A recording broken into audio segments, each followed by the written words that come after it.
Hi guys, welcome back to the Midnight Story. We made it to episode 10, finally. Thanks for everyone who is watching and following along, and I'm sorry to those who are following along that it's taken about 2 weeks for this 10th episode to come out. I know I left the last episode on kind of a cliffhanger, so I apologize for that. But like I said before, I am here to read you guys a bedtime story. If you are new here, my name is Kiara Sherelle, and I am trying to create an environment where you can relax and release and have better quality sleep. You know what I'm saying? Where your mind is at ease, your body is relaxed, and all of those good things. So, we are reading James Patterson's Sundays at Tiffany's. I believe last episode I left off at chapter 41. Let's see. Yep. Okay, so let's dive right in. Oh, don't forget to like, subscribe, and share. Also, comment maybe another book you would like to read along or listen to. Chapter 41. What was going on with him? More to the point, what was going on with him and Jane? Hell if he knew. Michael got into the shower and turned the water to hot. He was going to see Jane today. He felt nervous and excited and happy and kind of filled with dread, all at the same time. It was the most emotion he'd ever experienced, and he felt kind of sick, actually. He stayed in the shower for a long time, then wrapped himself in a towel, wiped the fog from the mirror over the sink, and began to shave. Feeling as if he didn't recognize the face in the mirror, he covered it with shaving cream and began wiping smooth tracks with one of those super efficient 5-bladed razors. And then it happened. Something that had never happened to him before. The unthinkable. He cut himself shaving. First time ever. A dot of red puffed near his chin, then mixed with the shaving cream to form a patch of pink. He watched this phenomenon as if he were watching a miracle. Like water suddenly gushing from a rock, or the dinner with the loaves and the fishes. He finished shaving, rinsed his face, and stuck a tiny piece of toilet paper on the bloody spot. Incredible, a toilet paper bandage. Another first. He dressed quickly in whatever was clean and walked out into the hallway. He turned to lock the door behind him, just in time to catch Patty from the Olympia sneaking out of Owen's place. "Hey, Michael," she said, blushing prettily in an old-fashioned way. "You nicked yourself shaving, huh?" "Hey, Patty, yeah, I cut myself. Isn't it something?" I guess, sure. Well, gotta go. My mom's staying with Holly. My little girl, I have to take her to school, then off to work at the pancake factory." "Be careful out there," Michael said. He wanted to point to Owen's apartment and say, "Be careful in there," but he didn't. Patty grinned. "Hill Street Blues. I love that show. That's what the sergeant always said, right? Later, Michael." He followed Patty down the stairs, but when he got to the street, she was already gone. He hoped she'd be okay.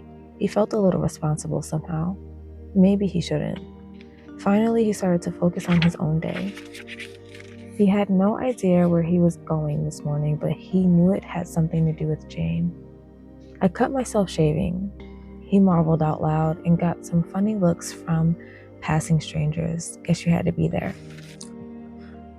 Chapter 42. Normally, if you could say that, he had coffee and pastries with friends in the morning. But today he needed to see Jane again, to talk to her, at least one more time.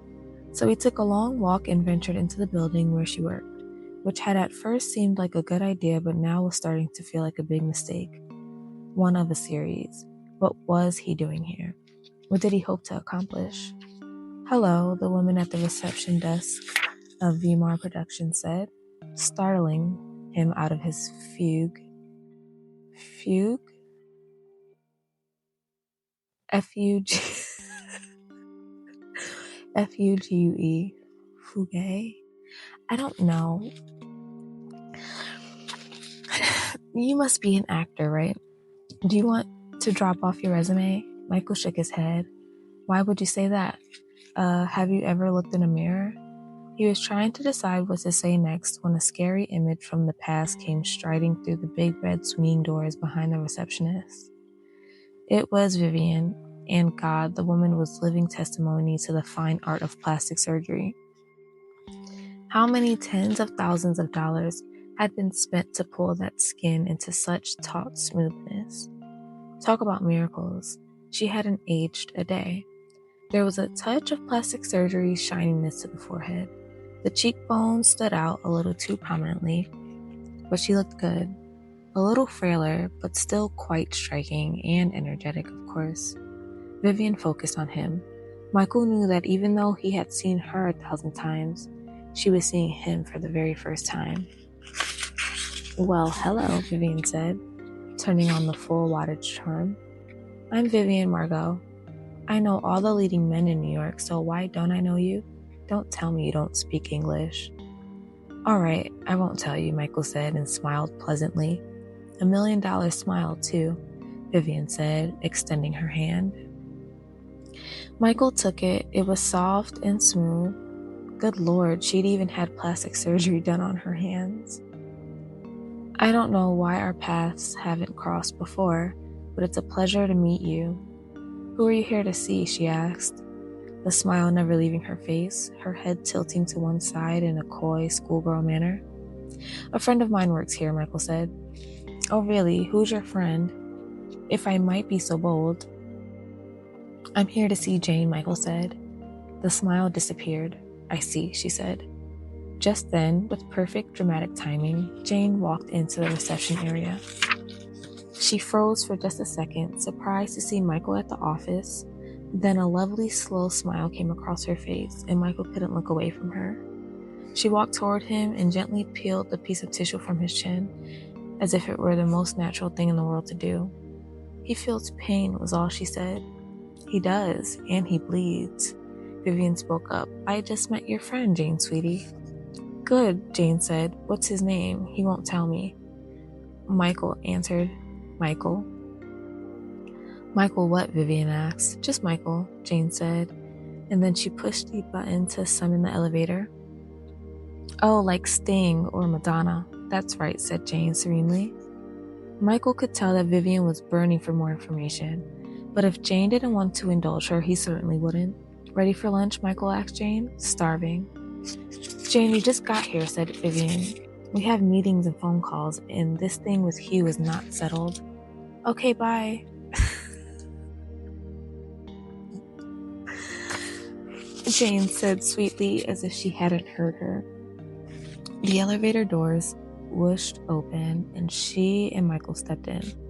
As the doors closed, Michael said, We almost didn't make it out of there alive, Bonnie. Almost, Clyde. But we did. Don't look back. She'll turn us into pillars of face powder. I'll try not to, said Michael. Okay, I like the banter. Chapter 43. If I could take one experience in my life and make it last forever, I'd choose the moment that I saw Michael waiting for me in the reception area of my mother's office. Not seeing him at the St. Regis for the first time, not walking up Fifth Avenue with him. Nope, it would be the moment at the office because that meant he was real. And it made everything else real. Yesterday at the St. Regis, our museum field trip, the gardenia that he gave to me, it had all actually happened, which probably meant there was a Santa Claus, an Easter Bunny, a George Clooney. Let's get far away from here, I said to Michael. Okay, where would you like to go? Paris, except I have to be back for a 2 o'clock meeting. Then Paris is probably out. Let's grab a cab, see where it takes us. Michael snapped his fingers and a cab stopped for us. Interesting. What was that? I asked, my eyes wide. Honestly, Jane, I don't know. I've always been able to do it. 10 minutes later, we were walking around the West Village. First, we stopped at a favorite of ours from the old days, Lilac Chocolates. At its new location on 8th Avenue, I was so happy that it was still around.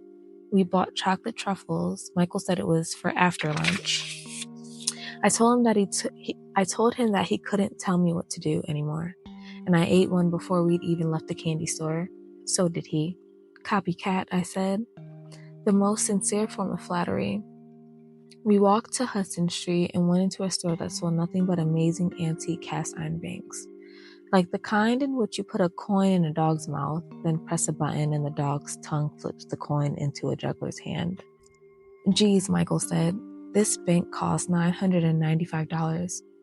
Money's no object, I said grandly. Would you like it? Don't go showing off, rich girl, he said. But he looked pleased, and then right there in the middle of the store, he pulled me into his arms and held me close, not speaking. At that instant, I knew exactly what I wanted out of life. This feeling, this happiness, this embrace.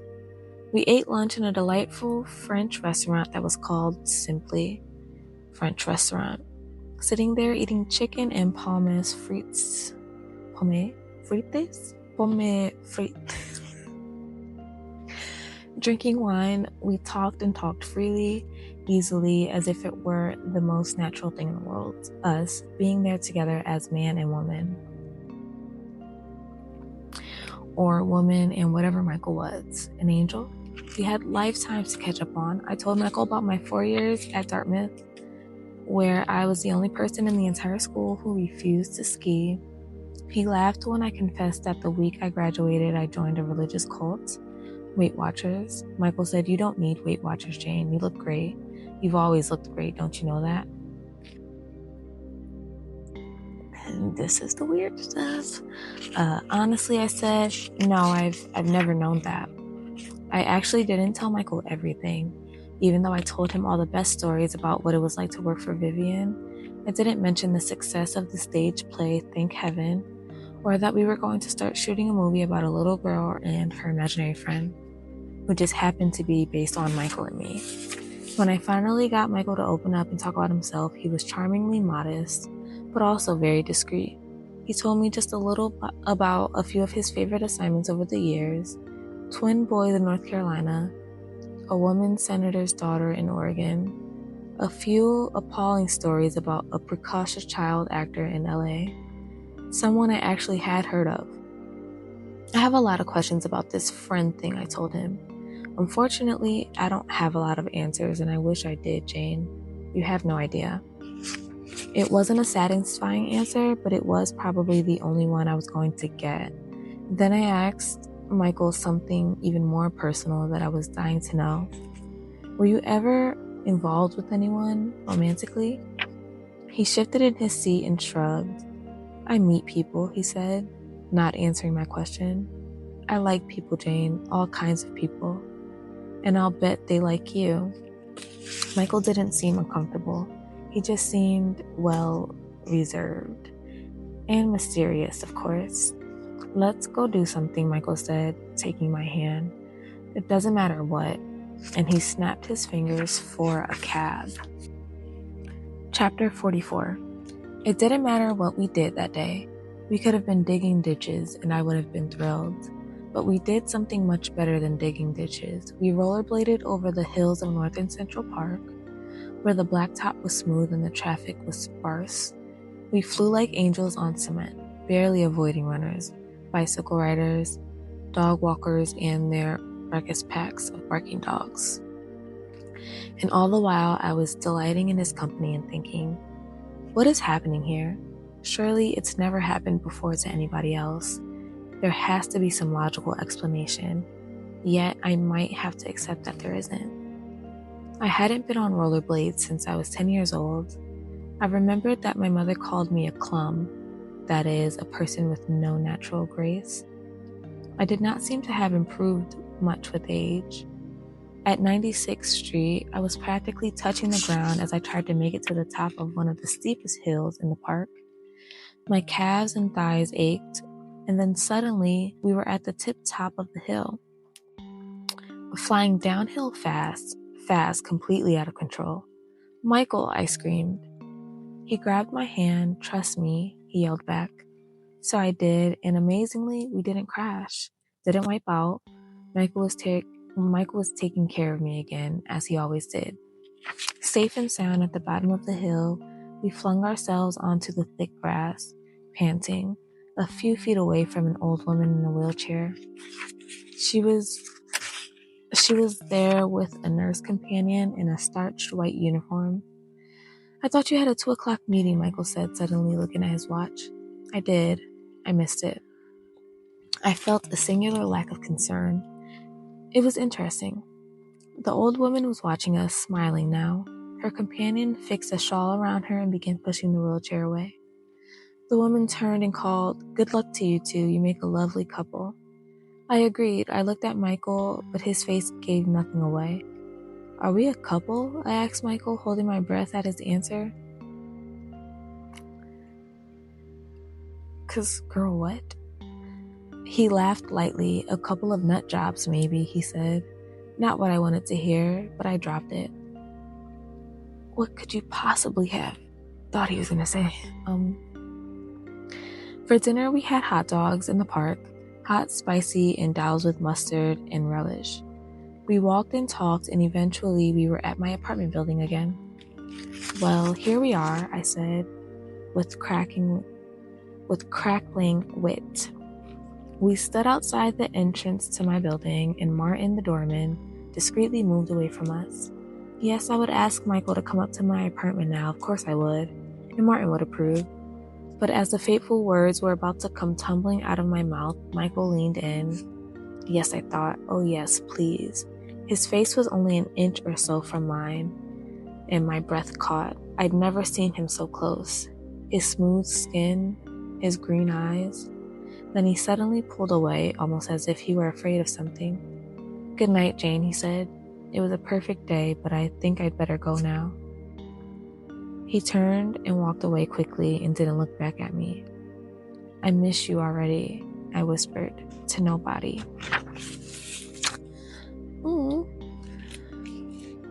Chapter 45. "Good night, Jane. I think I'd better go now." How could he have said that? How could it possibly be anything but a crazy, sleepless night for me after a whole day of getting lost in Michael's eyes? I definitely didn't want to be alone in my apartment, but here I was.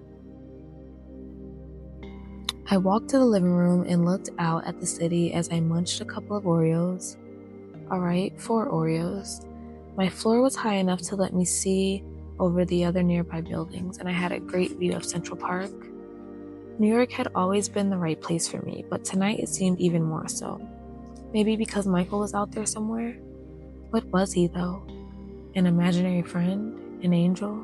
A hallucination? None of those made any sense to me, but I had no other answers. Just then the phone rang. No way did I want to listen to my mother or Hugh getting their panties in a twist. Let the machine pick it up. First, I listened to myself telling the caller to leave a message. Then I heard my friend Colleen's voice, the one who was getting married. We'd been in the book club together, movie club, rock concert club, traveling pet club. Nowadays, we probably didn't have so much in common. "Oh, Janie, it's Colleen. I wish you were home. We still haven't talked since I told you about Ben." I hurried to the phone and picked it up. "Colleen, I'm here. I was just coming in the door. How are you? I left you a message," I said. "I told you how I was dying to meet this big shot Chicago lawyer of yours." "I know, but I wanted to hear your voice," Colleen said, "in real time. I wanted to hear the real Jane." "You got her, babe." So we talked. When Colleen finished an hour or so later, I could have composed the Chicago Tribune, New York Times, and Boston Globe wedding write-ups on the two of them. Ben, the son of Dr. and Mrs. Stephen Collins, had gone to BC as an undergraduate, then went to Michigan Law. I wondered if Colleen would change her name, becoming Colleen Collins. Anyway, then Ben had worked for 2 years in the Chicago DA's office. He had been introduced to Colleen by his sister-in-law at a party on Martha's Vineyard. He had an apartment overlooking Lake Michigan. Colleen, along with her cat Sparkle, were moving in. When Colleen began telling me about the wedding cake fillings, I broke in. "Wow, it sounds like you got everything all planned out," I said, trying to muster convincing enthusiasm. I loved Colleen, but if she told me she had 2 little fake mice in evening clothes on top of the cake, I'd probably throw the phone off my balcony. Oh, Jane, I did nothing but talk about me. You're so great to listen. No problem, that's what I'm here for. I love hearing you so happy. And if I was also a little jealous, that was my problem. Next time, it'll be you calling me with the same news. But listen, what's new with you? Not very much, I said. Work and trying to wrangle my mother into submission. Colleen giggled, as always. Oh, I almost forgot. I think I'm falling in love with the most perfect man ever. Sweet, funny, and incredibly good looking, who just might be a figment of my imagination. Other than that, same old, same old. Chapter 46. Michael was there the next morning, patiently waiting outside my building, just as he used to so many years ago. In the flesh, so to speak, not a hallucination. At least I didn't think so. He had another beautiful white gardenia in his hand. Hello, Jane, he said, looking slightly rumpled and adorable. Sleep well? Oh yeah, out like a light, I lied. You? We began walking side by side in perfect rhythm, just as we used to walk to school each day. So was he watching over me again, protecting me? Why? Did he even know why himself? Why didn't he have all the answers? He'd always known everything when I was little. He was never unsure, never hesitant. The fact that he seemed as confused about this as I was made him infinitely more human somehow. The weather was chilly for spring, and the sky threatened rain, but nothing could get me down today. I was hopeful, wasn't I? For the first time in a long, long while. While we walked, we talked nonstop about everything and nothing, the past and the present, but not the future. Maybe talking with Michael was the best part of this, or of any friendship or love affair. Although, God knows, I wanted to grab him and kiss him and honestly do a lot more than that. He was a hunk in a way that an 8-year-old just couldn't appreciate.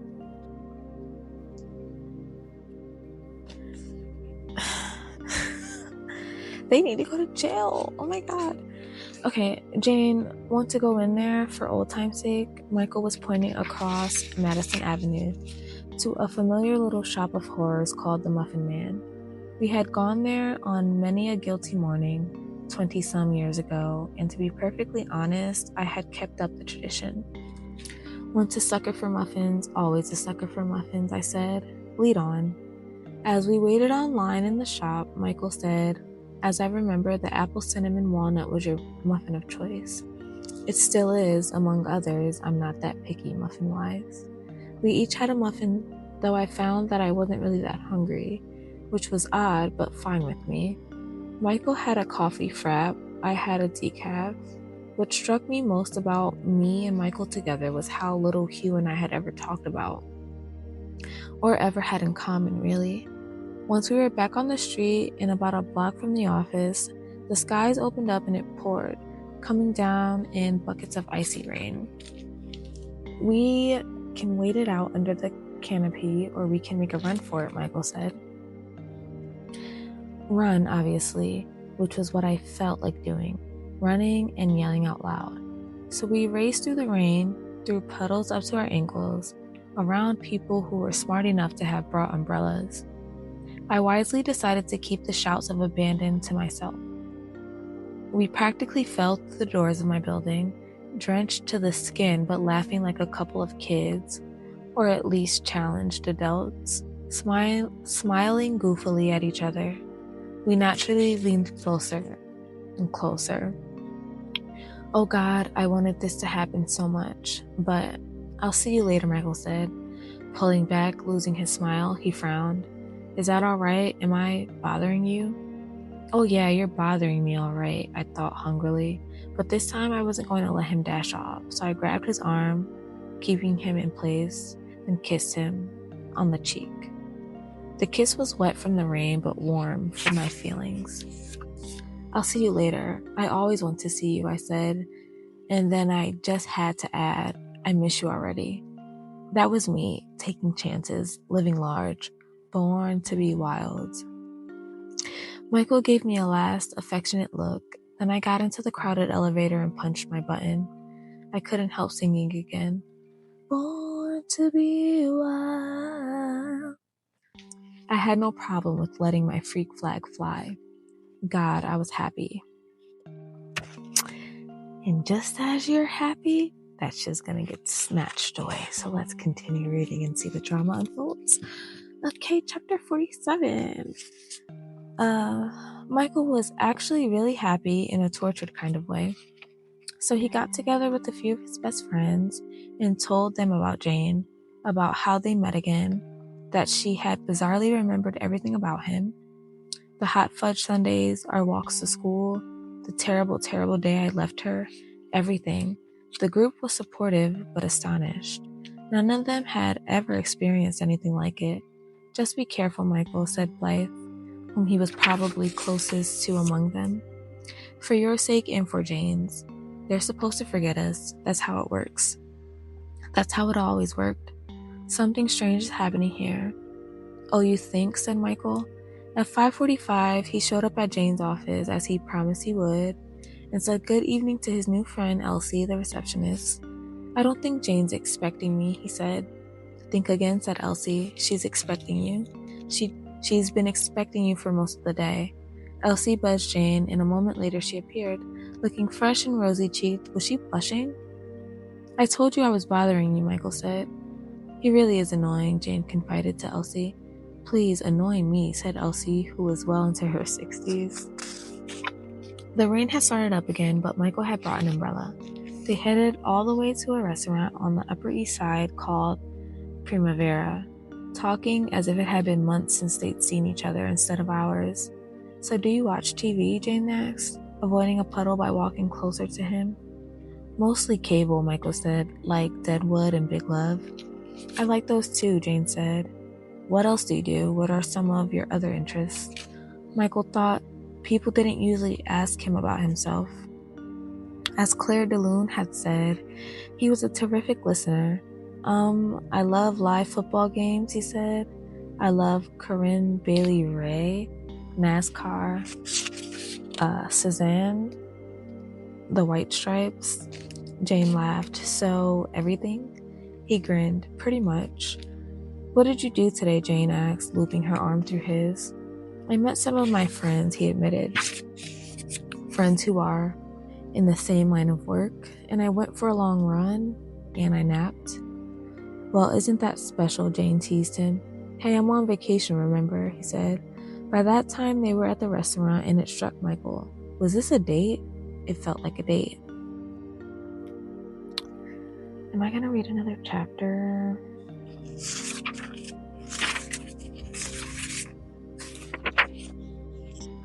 This is still recording, so let's see. Chapter 48. So, how was your day? Michael asked as soon as we had sat down and sent the waiter bustling off to get a bottle of Frascati for us. I made a face. Not too bad, considering that I had 6 separate meetings with Vivian. Age sure hasn't slowed her down. Not much, maybe a little. Lately anyway. You know, I'm producing this film, a small movie. Nothing major, a confection, I guess you could call it. Like chocolate, Michael said, and he smiled. I love that movie. There was a pause. I was trying to think of how to say this without giving too much away. Go on, Michael said. Tell me about it. I like hearing about your work. You're probably the only one, I said, trying not to laugh too bitterly. Anyway, we have a co-investor on the film named Carl Friedkin. When I went past Vivian's office this morning after we got drenched in the rain, who should be sitting there but Carl Friedkin? So I asked Mary Louise, my secretary, about it, and you know what she said? That Vivian is on the hunt for a new husband, her 4th, right? I dropped a piece of Italian bread I'd been gesturing with and stared at Michael. Amazing, Mary Louise knew too. I'm the only one who didn't. I must be impossibly dense. No, you're just a nice human being, so your mind doesn't go that way without some provocation. And yours does, I asked? Let's just say that I've seen your mother in action. You know that she loves you, though. I frowned. Who wouldn't? I'm so nice. The waiter came by to take our order, which we split. I still didn't have much of an appetite, which was strange. But good strange. I didn't feel sick. I just didn't feel like eating. After 2 espressos and 2 sambucas, We were heading south on Park. The rain had stopped and I was using Michael's umbrella as a kind of walking stick.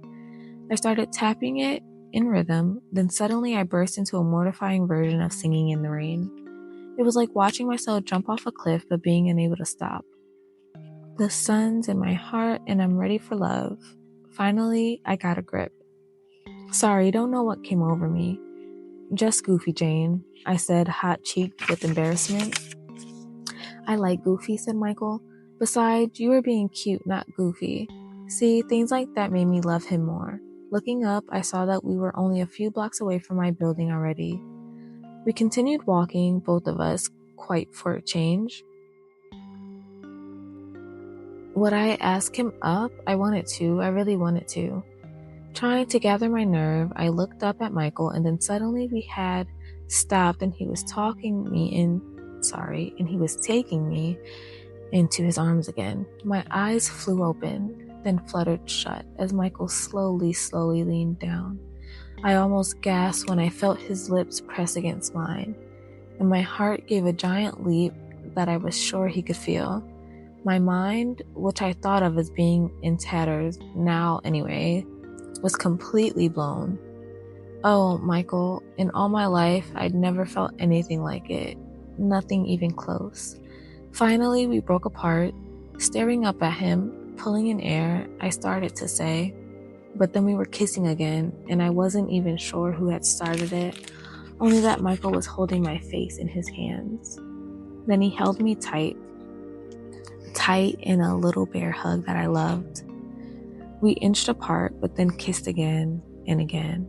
Finally, we clung to each other, not speaking, and it occurred to me that I'd be happy to do this for quite a long time, like maybe the rest of my life, and also that I was feeling lightheaded. I didn't want it to stop. Not ever. I am going to leave it off there at chapter 48. We'll start at chapter 49 for the next episode. So thank you for following along. I hope you are relaxed, or maybe even sleeping, or maybe you just use this as background noise to do whatever task you need to do. But anyway, I appreciate your support. Once again, don't forget to like, subscribe, share, comment. Also, don't forget that I did make a digital journal for you guys. I'll leave the link in, I don't know how YouTube works, to the not the bio, the description. I'll leave the link. You can go get it on Etsy. Okay, it's a guided journal, so it has prompts for you to follow, just to help guide you on getting out whatever's going on up in your head. Because sometimes, we want to journal, but we're not sure where to start. We don't know what to write about. So if you need help with something like that, this would be very helpful for you and beneficial, I believe. So go check it out. But I am sleepy and I do have to work in the morning, so I'm gonna get off here. But I really appreciate you guys for the views, the subscriptions. I really, really appreciate it. I don't care if it's just one person watching. I'm really putting myself out here to do this. Like, even me talking about this right now is making me a little anxious, but I'm doing it. And I did it, so let's go. But good night, I will see you guys at the next video. Bye.